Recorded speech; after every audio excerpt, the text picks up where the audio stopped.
Welcome to Pirate Living Podcast, where we highlight ordinary people living extraordinary lives. These are pirates who take small, bold actions daily to create social change. Pirate life is all about rebelling and breaking the rules for good.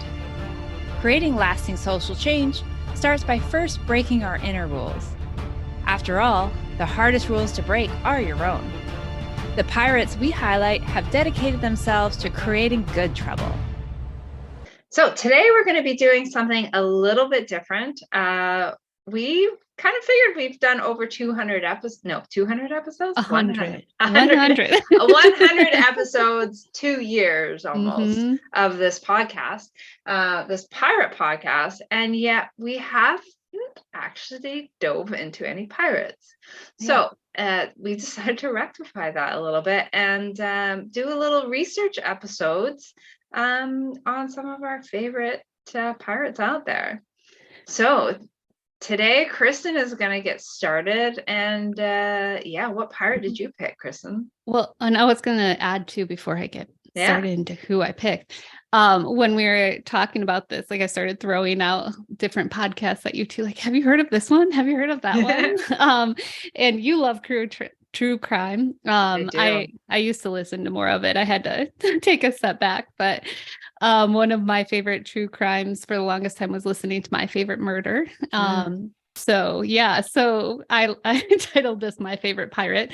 So I'm going to tell Karan today what I learned about Blackbeard. I looked him up, and so as we go, Karan, feel free at any point in time to ask questions. Oh, I will. I'm sure I'm going to have a ton of questions. Yes. So part of the fun in this too is like getting some interaction within the pirate as we're learning. So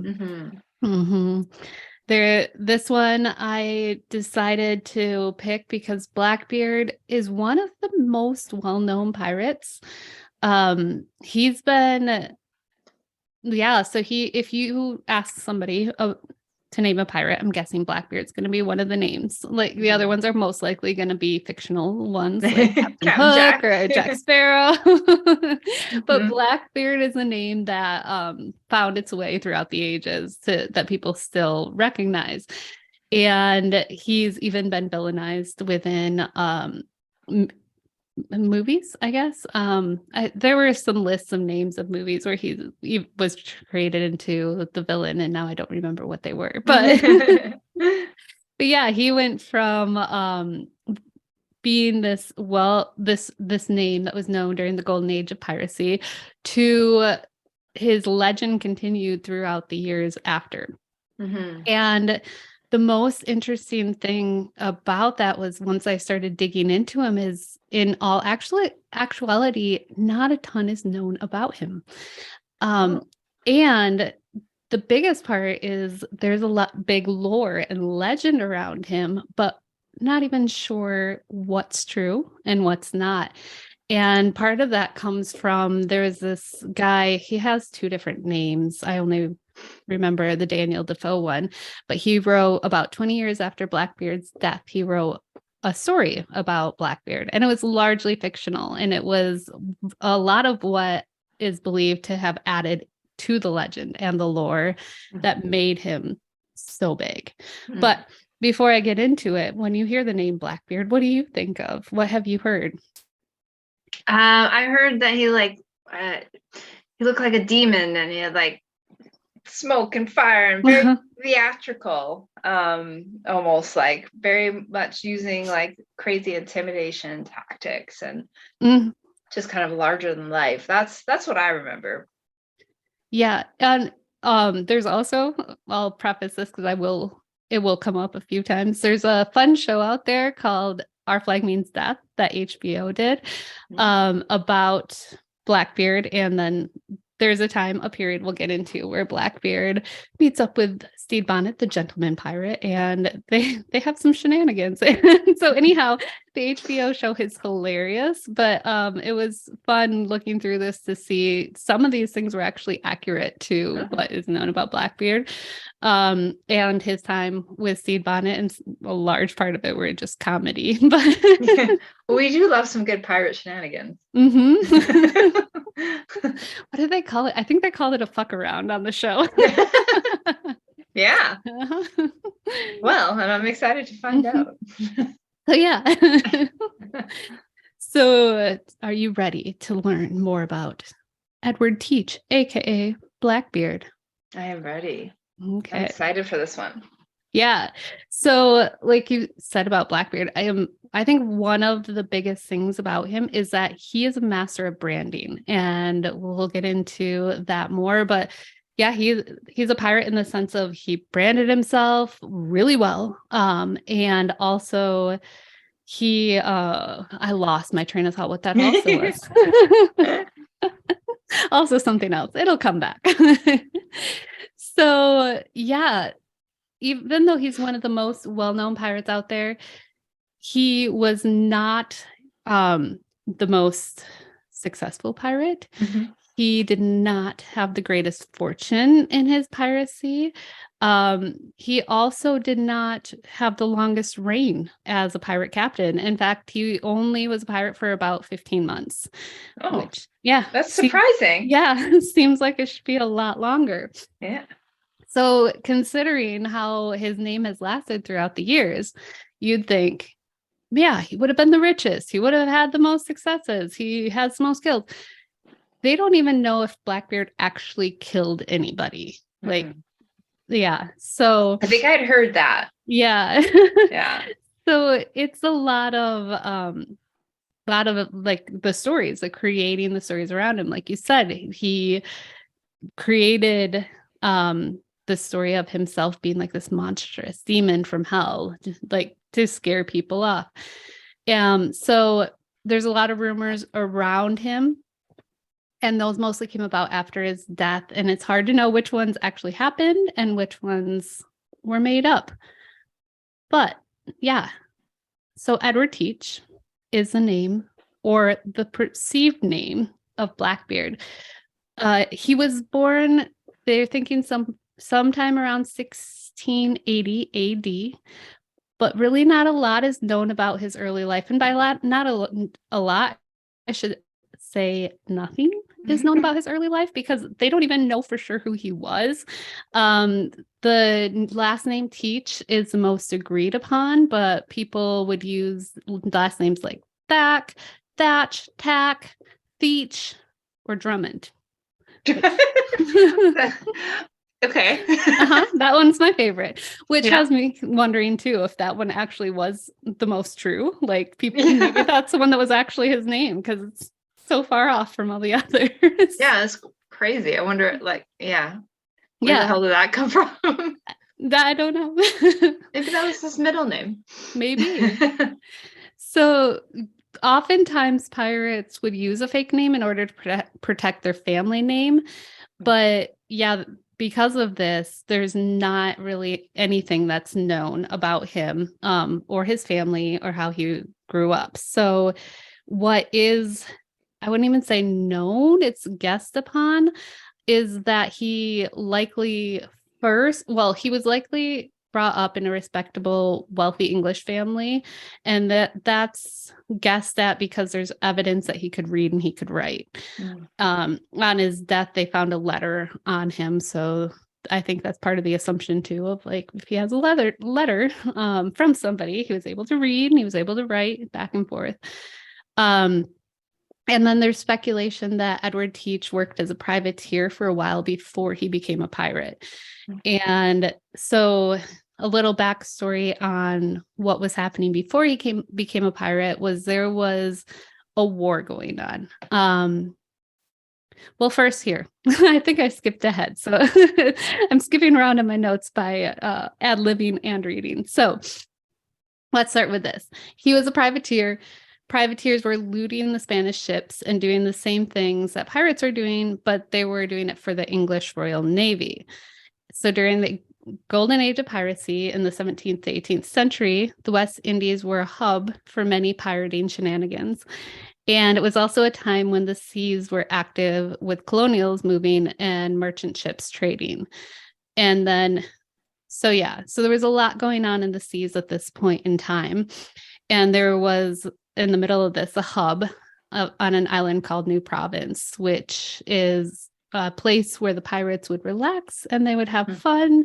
And so, this is to set the background for the privateering turning to pirate part. And now some background, though, before, like, what were these privateers doing and what was going on in the seas? Also, why are we attacking the Spanish? So there was a war of Spanish succession that was happening in Spain, and part of what was happening with that war was that the Spanish king died and he didn't have an heir. And so if you know anything about kingdoms at this point in time, they were marrying their children off to other kingdoms and other kings. And so when the Spanish king dies and there's no son to take over the throne, a whole bunch of those not colonies, but the kingdoms, like the Dutch and the French and English and a bunch of countries, are all trying to vie for the throne. So enter the war. And we've got now the English are starting to loot Spanish ships and steal their treasures. And so eventually, while all of this is happening and the seas have all this activity going on, Edward Teach, while privateering, found some time to relax on the island of Nassau in New Province. And it's thought that he really enjoyed his time there and enjoyed what he saw as far as the pirate life went. And so he decided, instead of being a privateer, he's going to take on piracy. So sometime around 1716, Edward Teach decides to take on piracy when he meets up with Benjamin Hornigold and his crew. So Hornigold is a well-known pirate at this time, and he commanded the most heavily armed ship on the seas. So this is where we start to know a little bit about Blackbeard. So there's a Netflix documentary. I have the name of it somewhere in here. I'll get to it later, but it has some information too on this time of the golden age of piracy and what was happening in Nassau. But Hornigold ended up taking Teach on as his second in command and put him in charge of one of his sloops. And so a sloop is one of the ships. I looked up what exactly it was, but I forgot the definition.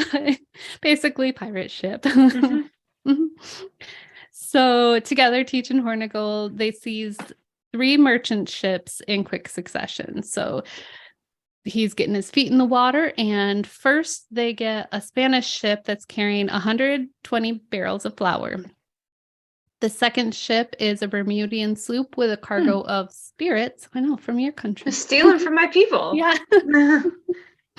And then the third is a Portuguese ship with a cargo of white wine. So we've got a ship with flour, a ship with spirits, and a ship with white wine. So to me, it sounds like they're just going to throw a giant party with all this flour and booze. Yeah, also, it's not surprising that the ship coming from Bermuda had alcohol in it. Like, this is my people right here. The land of the pirates. They had to create the parties for all the pirates coming through. Right. And not a lot has changed today if you go to Bermuda. Yeah. So there was a rumor also that said after they took the second ship and the one from Bermuda with the spirits, that Teach's crew may have been a little too fond of the booze and became hard to control. Yeah. So, that drunken pirate Yeah. idea. Absolutely. By the way, like, oh shit, hello. Sorry, dogs are here. As a quick little aside, there is a Bermuda rum called Gosling's. It's a dark rum.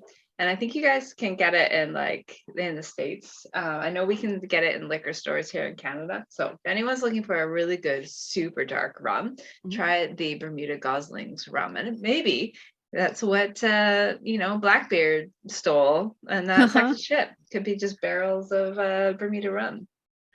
And that's why they enjoyed it so much. That's why they enjoyed it. Yeah. Carry on. I digress. I like it. So then during his time with Hornigold, Teach, I'm not exactly sure when he becomes known as Blackbeard, but he became a pirate in his own right. And in 1718, they came upon Stede Bonnet in Nassau. So this Stede Bonnet, also known as the gentleman pirate, this is where I was having fun looking at things, because our flag means death, is what it was based upon, was the shenanigans. The shenanigans. Which it's hilarious too, because Stede Bonnet, the gentleman pirate, he was a nobleman, which he may or may not have been good at pirating, but he was a nobleman who decided he wanted to be a pirate, left his family, and went to sea. So interesting. Yeah. So according to the show, Bonnet's crew was already, they were getting to the point of wanting to mutiny from him, because they're like, he's not very good at what he does. So basically sounds like a rich guy playing pirate. Yeah. Yeah. So that led up to when Teach and Hornigold meet up with him in Nassau. Bonnet's been badly injured from an encounter with a Spanish man of war ship. His crew is fed up with their captain, and so anyway, Stede temporarily gave over his control of his ship, the Revenge, to Blackbeard.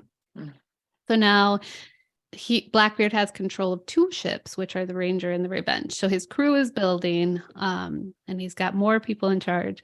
So, or that he's in charge of. And so he's working. He's got Stede Bonnet and his crew, and now this leads us up to Hornigold, where he ends up getting demoted. And he also used to be a former privateer, and as a pirate, he was only attacking people that were his previous enemies. So he wouldn't go attack any of the English ships. He'd let them go, and he'd only attack the Spanish ships, or the Bermudian ones, the other ones that I mentioned, but the English ships he'd let go. And his fellow pirates weren't cool with seeing these British ships with all their privateering loot go by. And so they're seeing these ships that are loaded with gold and treasures, and they want it. They're like, Hornigold's not letting us go after them. So they overthrow him.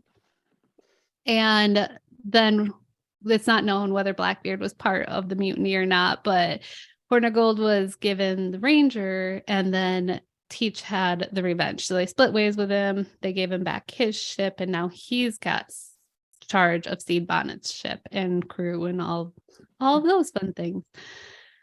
So let's see. Because I already talked about how it's part of the show. So yeah, Blackbeard and Stede Bonnet and crew, now they're on to their shenanigans. So they together, now that Hornigold's out of the way, they plunder 11 ships. And one of these ships was La Concorde, a French slaving vessel, which they captured, and Blackbeard renamed it Queen Anne's Revenge. Here he goes, the name of the Netflix documentary, The Lost Pirate Kingdom. So there they talked about he might have taken the slaves on as part of his crew. So that part, they do know toward the end, he did have some black men on his crew, which later we can get into. But yeah, he may have taken some former slaves to be part of his crew. Either way, there were some black men there, whether they were free from the beginning or slaves, I don't know. So now he's got his ship, the Queen Anne's Revenge, which is part of like where his big pirate branding comes in. He took this ship, he armed it with 40 guns. He's got his weapons on it. And this ship was part of what helped him make his name. And so in late November of 1717, Blackbeard and his crew attack a well-armed merchant ship called the Great Allen, and they forced this ship to surrender, and they made the crew disembark. And then they disembark the ship. Get off the ship. Like onto land? Yes. Okay. So they just in the sea. Yeah. I mean, I've heard that walking the plank isn't really a thing that happens. Yeah. So just to clarify, where did they disembark? Somewhere on some land. So yeah, notice again, as far as I know here, he had them surrender, get off the ship, but it doesn't say anywhere that anyone was killed. It just says they had to get off the ship. And then Blackbeard and his crew, they plunder the ship, set it on fire, and sink it. So I wonder why would they sink it and not keep it? I don't know. Maybe though too, it's lighter to not have too many ships. And I don't know how many people they can have on board. At some point in time, it might have been around now, he had 300 people under his control. So I wonder too if just it can be too much. Too many ships can make you go slow. I don't know. Interesting. Maybe it was just not a great ship. I don't know. Yeah. I don't know. It's like my ships are better. So well, and a few of these ships that he took and on too, they were bigger ships. And so that's part of where this lore comes in with him. Like, how in the world did he get this bigger ship, like take control of it? And the thought is that because he armed the Queen Anne, that is what helped him with, like, he's this bad, scary guy that we got to surrender to him because he can take us on with his all his cannons and everything that he's put on his ship. Maybe he hit it a few times with cannons. Like, this isn't maybe anymore. It's like, I don't want to pay for the repairs on this. Right. Let's just sink it. It's just and maybe sinking it too adds to his name. Like, he doesn't care about this. He just sank our ship. He lit it on fire and sank it. So it's when all these things that build up that have people talking about who he is, where there's not a lot of evidence of him being the greatest ever. It's just a lot of talk, a lot of story, a lot of lore around his name. So it almost seems like some of his choices, whether he was fully in his right mind or not. Well, and this is something that I didn't see come up in anything I was writing, but I remember the Netflix documentary talked about in his later life, he might have had syphilis. And he was known to have, or at least there's rumor that he had many wives throughout this time. So he very well could have at some point in time not been in his right mind. Or he was really good at creating stories around himself. But either way, he was a man that many people talked about. So another one of the ships that he took on, this is one that's worth noting because it seems like when he let the captain of this ship go, that the lore of Blackbeard started to rise. So on December 5, 1717, Blackbeard and his crew stopped a merchant ship called Margaret, and it was captained by a man named Henry Bostock. They took the crew prisoner for 8 hours while they ransacked the ship and then allowed Bostock and his crew to leave. So again, no death. They took them prisoner, and then they let the people leave. For the most part, even though this encounter seems inconsequential, this also appears to be where the rumors around Blackbeard begin spreading. So Bostic goes home, tells what happens, and as he's describing Edward Teach, he describes him as a tall, spare man with very long black beard. And so this is where the name Blackbeard started to circulate. So whether Edward Teach gave himself the name Blackbeard or others gave it to him, and he's like, yeah, that's me. That's my name. That'd be me. Either way, this is, that taking the ship, holding the people prisoner, and then letting them go. This seems to be almost more what he's creating is just a whole bunch of people going out there and telling tales of Blackbeard. Others describe Blackbeard as having his beard braided into pigtails, and then others talk of him having ribbons in his beard. He liked to dress with like a big hat and a red jacket, like finely dressed pirate. He's got style. He's got flair. Yeah, he does. And like he's got a sling with I think 3 guns on it. There's all these things that are adding to his lore. And so Daniel Defoe, the guy that wrote a largely fictionalized depiction of Blackbeard, also contributed to this legend, described him as such a figure that imagination cannot form an idea of a fury from hell to look more frightful.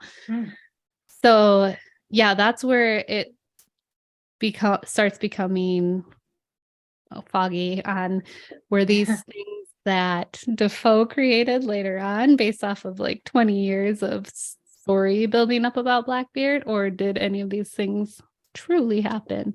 So like what you said, some of the rumors, that stories that were spread around him was that he stuck I call them flares, but like he had lighted matches under his hat. He had not flares, but just things in his flare type things in his beard that would smoke, and he had crazy eyes that would make him look like he was a demon emerging from hell. And so he was building into this branding more or less of him as this demon from hell, so scaring people that might see him, to strike fear in the hearts of his enemies. So yeah, that's just a minute because I had something here that was like so Blackbeard,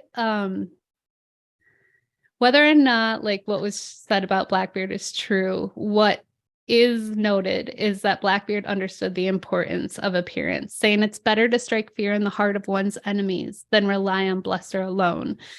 And so he understood the power of imagination, and he was using this to strike fear in the hearts of his enemies. So again, he's a master at branding. And so then another aspect that added to Blackbeard's image was his flag. Do you know what his flag looks like? No. It has a skeleton on it, and the skeleton in one hand is holding an hourglass, and in the other hand he's got a spear with a heart pierced onto it. Oh yeah, okay, I know that one. So yeah, it's black background, white skeleton, and the heart is red. So when people see him coming, like, it was a notable flag that stood out. And yeah, which I think is also where the HBO show Our Flag Means Death, why like where that name came from. Was funny because it didn't. Right? It was all, I mean, the flag means death. It doesn't mean that that's what's going to happen when we show up. Exactly. Like, there's this fear in the hearts of the people that's like, oh, Blackbeard's coming. And really what he's just shaking things up. Yeah. So yeah, he's at this point in time, Blackbeard's still chumming around with Stede Bonnet's crew, and he's got a second in command named Israel Hands, who because they called him Izzy on Our Flag Means Death. That's what I'm calling him from here on out. Izzy. So, Izzy, Izzy Hands. So he's Blackbeard's second in command. And another thing that's notable with Blackbeard and his, like, the legend around him is that Izzy said that at one point in time, Blackbeard went to shoot another crew member and instead hit Izzy in the knee. And when he asked him why, Blackbeard's response was that if he didn't kill someone now, they would forget who he is. So yeah, more of this lore of like, I gotta scare people. So yes, maybe he was going to kill somebody. Maybe he was just shooting a gun, making people think that he would, to keep them on their toes. So yeah, we're now getting into early 1718. So Yeah. we're in the height of Blackbeard's power. And at this point in time, Okay, yeah. He still was Steve Bonnet at this point. I'm like, wait, I don't remember. Okay, so yeah, he's still a Bonnet and his crew. They're still shenaniganing. Shenaniganing. But there's he's in the height of his power, and he decides to blockade Charlestown. And here they're keeping all ships from leaving the port, and then they'd ransack anyone that tried to pass them. So there's several days of them hanging out in this port and keeping people from going out. So they are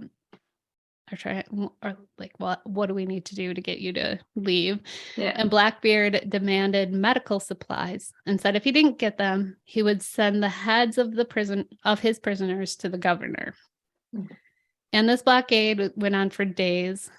Eventually, it ended with Blackbeard getting the supplies and that he asked for, and he held true to his word. But one thing that was funny to note was he sent a couple pirates out there to let them know, like, these are our demands. And while they were waiting for the response from the governor, they got drunk.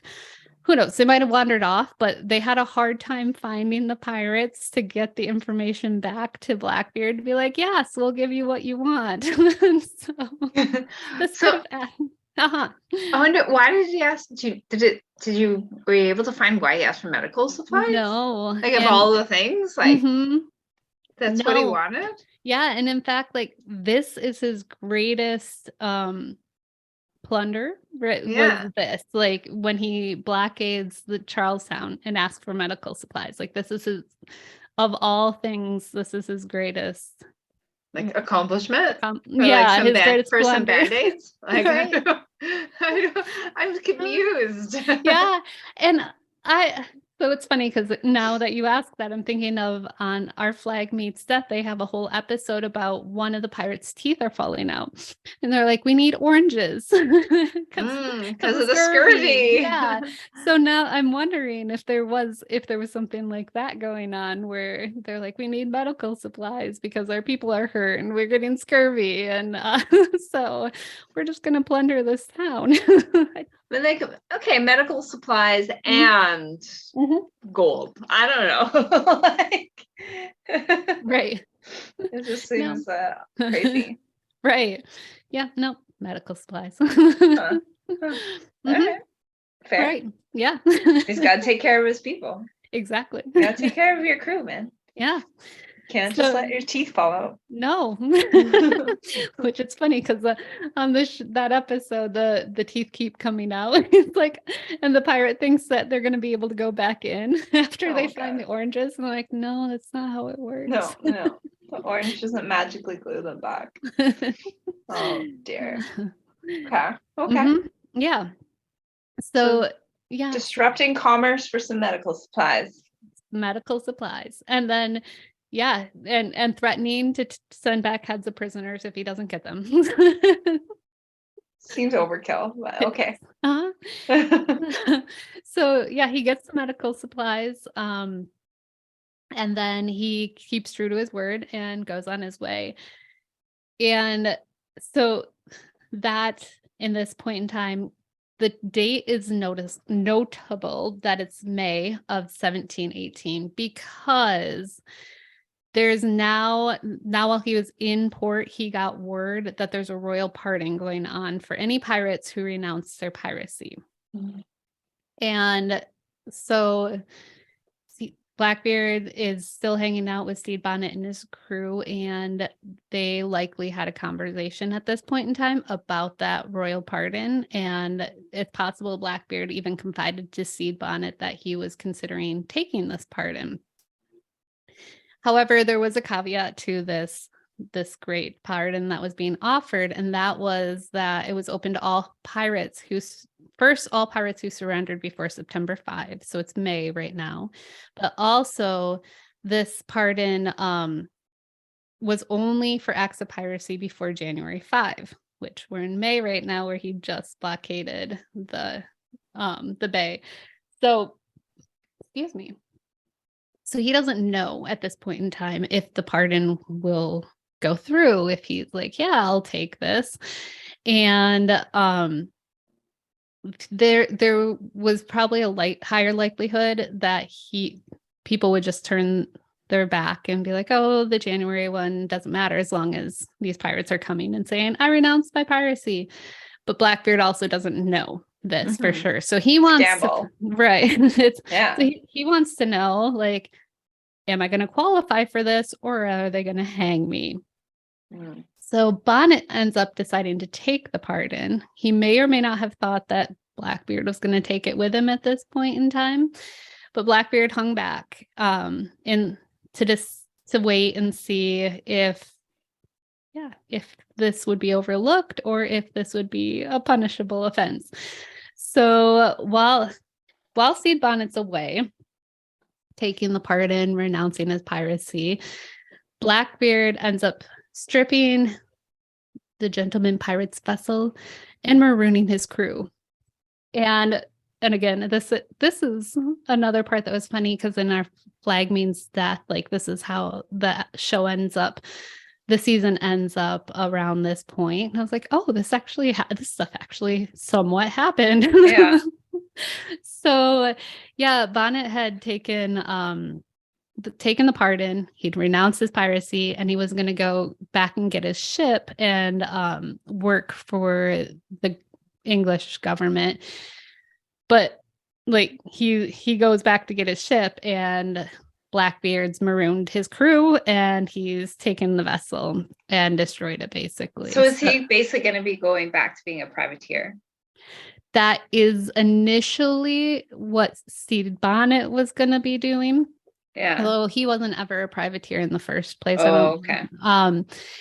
That was his idea of what he was going to do, but then he finds his crew 2 days after they were marooned, finds he has no ship to go do these things, and ends up like searching for Blackbeard for revenge.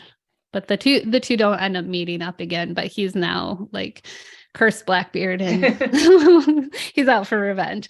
So yeah, Bonnet goes off to renounce his piracy, but it didn't last, and partially because Blackbeard had taken his boat and made it impossible for him to do what he was going to do. So fair.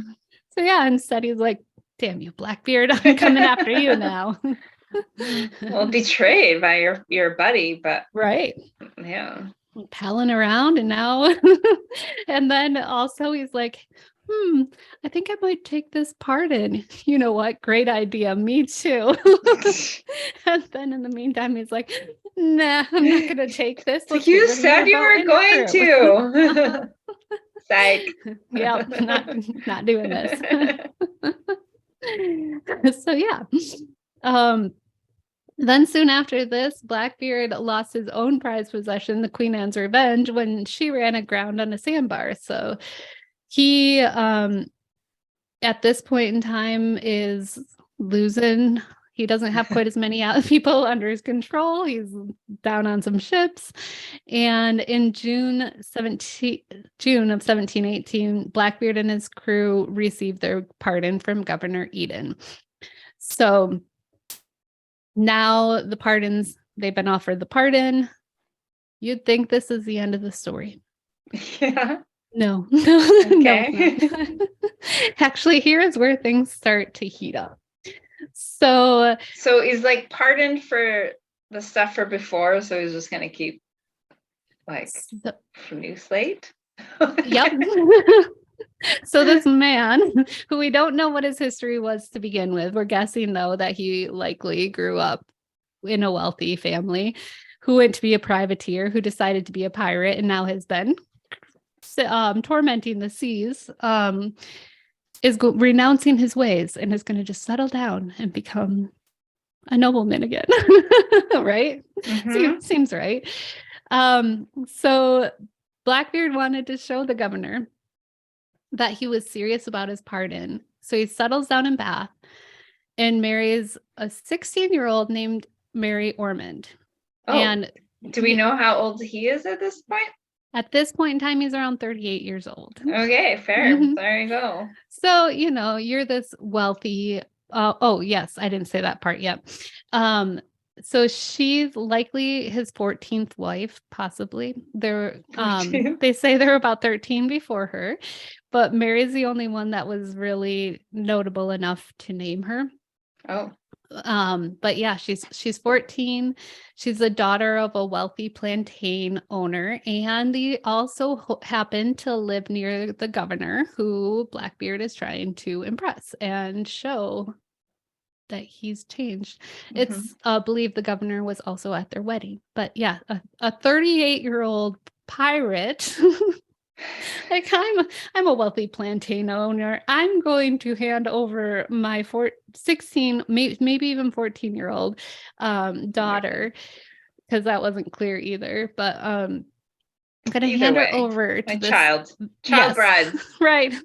Over to this man whose stories have been circulating about, who's been that is like a crazy, vicious pirate. But he said he's changed his ways. So my daughter's safe with him. Seems legit, yeah.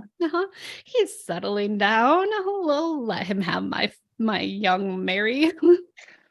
Well, I wonder too, like, how did what fate did the other wives meet? Like, did they just get divorced, or are they all mysteriously dead? Like, well, no, I mean, if he hasn't really known for killing people, but even still, like, what happened to the other wives? That's a good question. They weren't really named, or they weren't named at all or talked about much, except for when Mary came up. But I remember on the Lost Pirate Kingdom, it sounds like, I think Anne Bonny might have been one of his quote unquote wives. She wasn't mentioned as being on his ship, but I didn't get around to. We'll look her up later. She'll be one of the future ones. So we'll find out for sure then. Absolutely. But yeah, she might have been one. So they might have actually just been like women that he came across in Nassau, because I believe Anne Bonny was married to another guy who was a pirate, and he might have sold her off even. So at this point in time. So yeah, there was a lot of stuff that. It could have all happened on Nassau, where he was just like there for a week and had a wife. This week's wife. So who knows? But Mary, he actually did marry. But I don't know if you expected this at this point in time or not, but this didn't last, and piracy called. And after a few short months, he took off to the seas again. And then, I mean, it's not surprising. Like, you live a life of like one of the world renowned pirates. It's really hard to just settle down with your teenage wife and just regular living. Right. I can imagine. Yeah.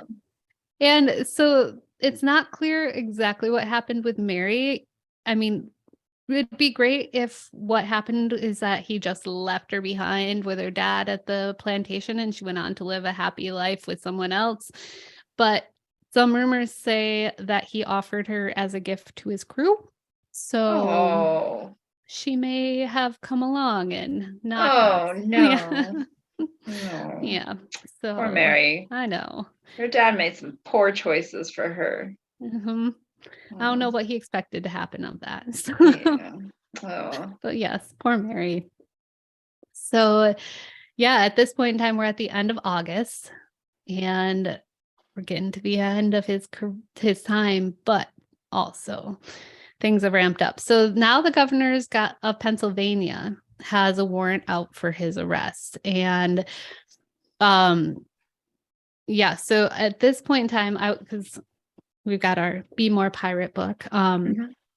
And in that, Sam Conniff was talking about it's possible that Blackbeard, just because of all the rumors that were built up around him and everything that was being spread, that they just couldn't let him live. Like his reputation was so much that it's making the governors look bad, that they're like, nope, he's got to go. Because as we've seen already, like he's not the one stealing the most. He's not the one killing the most.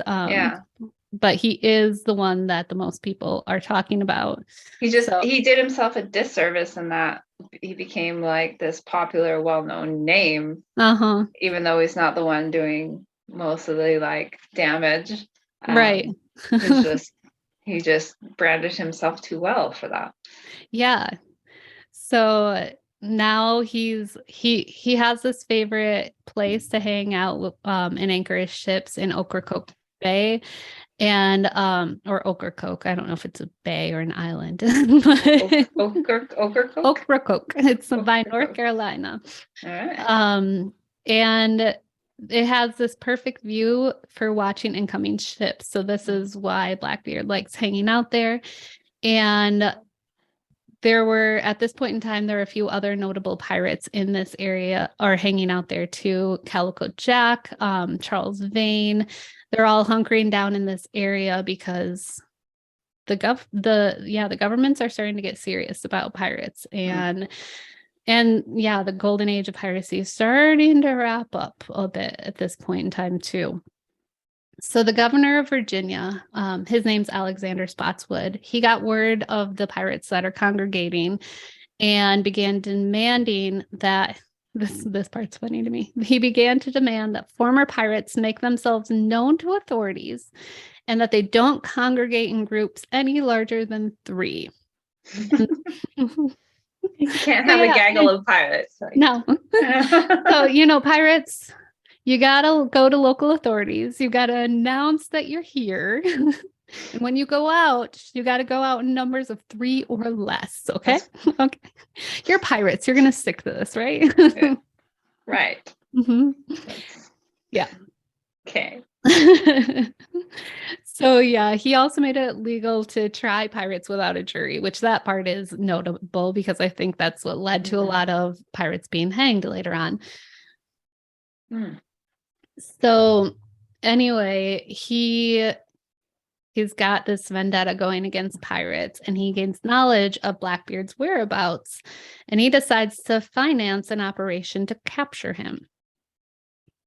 So Robert Maynard is a notable name here because he's one of the captains who took up the hunt for Blackbeard, and he is the main name from here on out. So Robert Maynard hunting Blackbeard, and he ends up finding Blackbeard and the other pirates hunkered down on Ocracoke Island. And so he's there, he's spotted them. They don't currently know he's there, and he doesn't want to give away his presence. So he calls for backup and then stops any ships from entering to that area so that they can't warn Blackbeard of his presence. But meanwhile, they're also keeping an eye on him. So a lot of what is known of this upcoming part was coming directly from Robert Maynard and his account of it, because he's there, he's hanging out, and he's watching Blackbeard as he's waiting. So he's watching Blackbeard and he's entertaining guests and had no idea that Maynard was there, which I've just got this image in my head of like this party out on the island. Yeah, it's a big party boat. Fantastical. Yeah.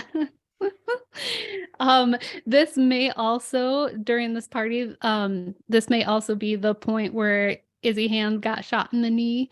Because it's said that at this party that that's when he went to shoot somebody, and that leads up to some things that come later. So anyway, yes, there's a party going on. He's got some guests. He has no idea that this I forgot his first name, Robert Maynard, was in wait. So the next morning, Robert Maynard decides to move in, and the pirates spot him and they hop aboard their vessels. And so from there, Maynard's pursuing Blackbeard as he's attempting to elude him, and a high-speed water chase ensues, right? With these boats. Yeah. So it's so funny because it's like, these are boats. These aren't going to go fast. They're sailing. Right, they're sailing. Imagine then there's just no wind and they're just both like, no one's moving anywhere. Getting big fans. I don't know. Blow into the sails. So they start this whole playing chicken, whatever's happening, but also Blackbeard, maybe just being Blackbeard, decides to go directly at Maynard. Like maybe he's trying to throw him off. So he and his crew come directly at Maynard's boat, and they're thinking it's relatively empty. Like, here's this guy that he's coming after us, but he barely has a crew. So they board Maynard's boat, and actually he had hidden a bunch of his men below deck in order partially to keep them safe, but also as an element of surprise. So now Blackbeard and his crew are all cocky, like, haha, we've got this. They're on top. They're thinking they're going to take the ship, and all of a sudden the Maynard's men come up from below deck and start fighting. So this is like a Hollywood style fight we've got going on here, where there's just there's pirates fighting against a mass of these Maynard's crew coming up to, and blood ensues because they're fighting, shooting. And so now we're narrowing in on Blackbeard and Maynard as this chaos is going on around them. And they're shooting at each other. And Maynard shot Blackbeard several times and injured him, but Blackbeard missed every time he was going to shoot Maynard. And eventually they toss aside their guns and they take out their cutlasses and they begin hand-to-hand combat. And so now we've got our hand-to-hand combat scene going on here while pirates in the background are dying everywhere at the hands of the crew, and blood's everywhere. It's starting to get slick on top of the ship, but they're fighting in this hand-to-hand combat, and Blackbeard breaks Maynard's sword down to the hilt. So we've got like this true death scene going on here too, where it's like, oh, is Maynard at his end? Is Blackbeard gonna take him? Because he doesn't have a sword. So Maynard's men have at this point in time also gotten the pirate crew under control, and they're now beginning to surround Maynard and Blackbeard as they're fighting. So Blackbeard has got his sword raised. He's about to deliver that death blow when one of Maynard's men slashed him across the back. And then several more of Maynard's men began to slash Blackbeard, and this prompted the remaining pirates to surrender. So remember at this point too, he's been shot multiple times. Yeah. And he continued to fight. He almost had the upper hand on Maynard, and then he gets struck by a sword. Basically. And he continues to fight. And then he died because he was overtaken. So Blackbeard, they find out when they look at his body that he's been shot about 5 times. Oh, wow. And slashed about 20 times before he died. Yeah. Wow. And at this point in time too, they're ticked off at Blackbeard. He's made such an uproar, like created such a name for himself, that they cut off his head, toss his body overboard, and then suspend his head from the bowsprit, which is a very, very front of the boat. So there's a thin little thing coming off the boat, and they hung it from there. And then later placed it on a pole in Chesapeake Bay as a warning to other pirates. So wow, that's a grisly end. It is. For someone who's never actually killed anybody. Right. Like piracy. And it's like, even in his death, and maybe that's partly where all the legend comes from. Like in his death, he's just like, I'm fighting. It's a Hollywood style ending to his death. Yeah. Totally. And so to wrap up his story, Blackbeard, his loot was split amongst the ships and the crews that hunted him. And then his crew was rounded up and charged with piracy. So 14 of the 16 pirates that they found that they had were found guilty. This one's my favorite. One was found not guilty because he'd taken part in that in the fight out of necessity. So he'd been drinking and partying with Blackbeard and his crew the night before. And as he's waking up from his hangover from partying, he finds himself in the middle of a pirate battle. So he wasn't even like part of the crew. No. Just some guy that came over. He was part of the party. Oh yeah. Maybe he was an Ocracoke native. Like, oh no, I'm in the middle of this pirate battle now. I gotta fight. Not only you hungover. And then the other one that was found not guilty was Izzy Hands. His real Hands, his second in command. And so he's found not guilty because he's somehow avoided being in the fight altogether, which is where like he claimed he got shot in the knee at that party so Blackbeard may have shot him the night before at this party, and so he's not fighting because he's hurt. So he's found not guilty too. All the other pirates that were found guilty were hanged and then left to rot as warning to other pirates. So despite being so well known, Blackbeard didn't have that many successes. He didn't have piles of treasure, but what he did have, as we said, was really great branding. People knew his name, they feared him, tales were being spread of his deeds. In fact, tales continued to be spread after his death that his ghost was roaming the afterlife looking for his head. In North Carolina, there's a rumor that Blackbeard's skull was used to make a silver drinking chalice. And he's been created into a legend, some as an evil pirate, some as madman.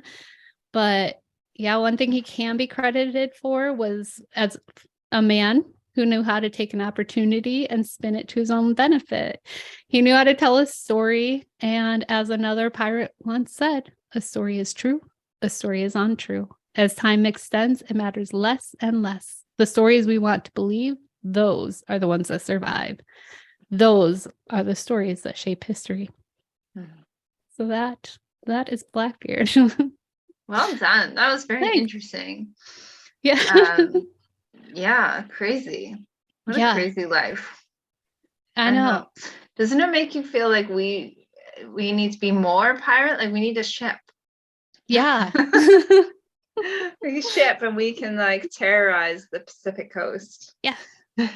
And by terrorize, I mean like, I don't know, save seals and turtles or something. So and become environmental pirates. There we go. Of the Pacific coast.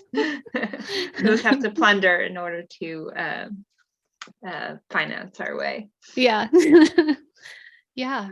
So what I think the biggest lesson from Blackbeard too is that he was a good storyteller. Right? And the whole like fake it till you make it. Yeah. Like, yeah. Well, I was looking up because I was trying to remember there's a quote in the Be More Pirate book from Blackbeard, which actually I put his quote is, "It's a true blessing indeed for a man to have a hand in determining his own fate." So, but one of the quotes that was popping up from Goodreads when I was trying to figure out like Be More Pirate, Edward Teach quote or Blackbeard quote, there were a bunch of quotes from Sam Conniff, and one of them was something along the lines of like, everybody is making it up. Like even the best people are making it up as they go. Like the ones that you think that know what they're doing, they're making it up, which I mean, Blackbeard is evidence of that too. Like, Absolutely. I don't know. I'm going to go after this ship. Oh, it only has booze on it. Sweet. Well, now I can have a party. Exactly. And now you people go tell the tale of Blackbeard, the demon from hell. Yeah, cool. That was amazing. Yeah, I'm excited to be doing these. I think this is fun, at least for us. I hope the people listening enjoy it. Right, me too. I know we do. We enjoy it. Yeah. So thanks for that, Kristin, and thanks for listening to us. And stay tuned for the next one. It'll be mine. Yeah. I'm not going to spoil it. You're not going to spoil. No. We're going to go the opposite. I'm going to go to the most successful pirate, and we'll leave it at that. There's a little hint if you know anything Who's also about not that well known. Who's also not very well known. I know. So they are opposites. Right? They are. So not going to spoil it. If you know, you know. Until next time.